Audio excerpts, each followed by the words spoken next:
مینوالو نظم به درته زه ووایم په پی ای باندې به خبرې شفیع الله وکړي ولې چې د هغه مغزه هم اوس سر ته راغلي دي ډېرې ښې خبرې کوي واورئ وده مدیشا بایګانو زه خو هم وروره کو ستاسو خوښۍ نو راځئ چې د پی ای والا له یو سپکه غونډه کې کمیټي په دې مدیشا کې جوړه کړو چې دا 15 لس رنګۍ دي عاجزانانو له راټولو چې د پارکینګ دا ټیکس پې ول ورکړو د دوی د لاسه خو نن موږ په شرمونو باندې وشرمېدو په تاریخ کې کم از کم ما په خپل ژوند کې په ډومبي ځل دا خبره واورېده چې یو جاز د پارکینګ په ټیکس نه ورکولو کې روغ جاز بند شو نظم عنوان دی خیرن چې ژوندی وي داسې به ډېر شرمونه راوړي ای کمزر په بې ضمیره د مړه احساس خونده په پښتو کې یو متل دی دا متل به درته یاد وي او مشرانو چې څه ویلي چې د ټیس په آواز نه مرې نو اخر ته به په څه مرې چې د ټیس په آواز نه مرې نو اخر ته به په څه مرې د مشرانو خولې نه وتي دا خبرې قیمتي دي نصیحت او فن نه ډکې دې خبرو سره صاحبه کیسه دې کړه رایاده دې خبرو سره صاحبه دا کیسه دې کړه رایاده دلته موږ سره په چم کې به یو ښځه اوسېدله د هغې ښځې یو ځای و چې په شرم مشهور و د هغې ښځې یو ځای و چې په شرم مشهور و نازولی و بېشکه مور او پلار باندې ډېر ګران و بس د خدای کارونه ګوره ناڅپي یو ورځې داسې بس د خدای کارونه ګوره ناڅپي یو ورځې داسې اچانک په لوډ سپیکر کې چې اعلان د مړي وشو چې ډېر زر قبر ته وځئ او ډېر زر قبر تیار کړئ د خیرن کاکا زلمی زوی اکسیډنټ کې وفات شوی د خیرن کاکا زلمی زوی اکسیډنټ کې وفات شوی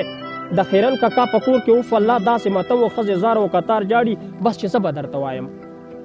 ښځې زار او کتار جاړي چې بس څه به درته وایم چې په دې دوران کې صاحبه یوه مشره ښځه راله ناستې ښځې نه تپوس کي دا په مړه هلک چې جاړي دا هلک ته ښځې څه دی دا په مړه هلک چې جاړي دا هلک ته ښځې څه دی هغې ښځې ورته وویل چې ډېره جاړي چې د سر ویښته وباسي دا د دې ښځې بچی دی دا چې ډېره جاړي چې د سر ویښته وباسي دا د دې ښځې بچی دی نو دا مشره ښځه بېرته دغې ښځې ته ګویا شوه چې بچی حوصله وکړه دومره مه جاړه په زوره په دې خدای ناراضه کېږي صبر وکړه صبر ښه دی په دې خدای ناراضه کېږي صبر وکړه صبر ښه دی خو په دې کیسې مې پوه کړه چې د زوی نه ما دې څه وه پلار یې مړ دی که ژوندی وی د خیرن کاکاجي ښځه په جواب کې ورته وایي زوی مې شرم و چې مړ شو اکسیډنټ په حادثې کې پلار یې شکر دی ژوندی دی زوی مې شرم و چې مړ شو اکسیډنټ په حادثې کې پلار یې شکر دی ژوندی دی روغ رمټ دی ښه تکړه دی لا خو ځوان دی ښه زلمی دی دغه مشره ښځه بېرته په خندا شوه ورته وایي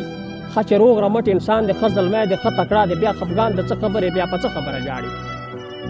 ښه چې روغ رمټ انسان دی ښه تکړه دی ښه زلمی دی بیا خفګان د څه خبرې بیا په څه خبرې جاړي پاڅه اوښکې دې صفا که بله اوښکه تویه نه کې دا څه یو شرم خو نه و چې پیدا شو نو بس مړ شو د شرمونو څه کمی دی ډېر شرمونه به امبار کي چې خیرن کاکا ژوندی وي داسې بل شرم به راوړي چې خیرن کاکا ژوندی وي داسې بل شرم به راوړي مینوالو ویډیو در سره مخ ته شیر کوي او زما پاڼه در سره خوښه کوي صمد غمخور افیشل الله پامان والسلام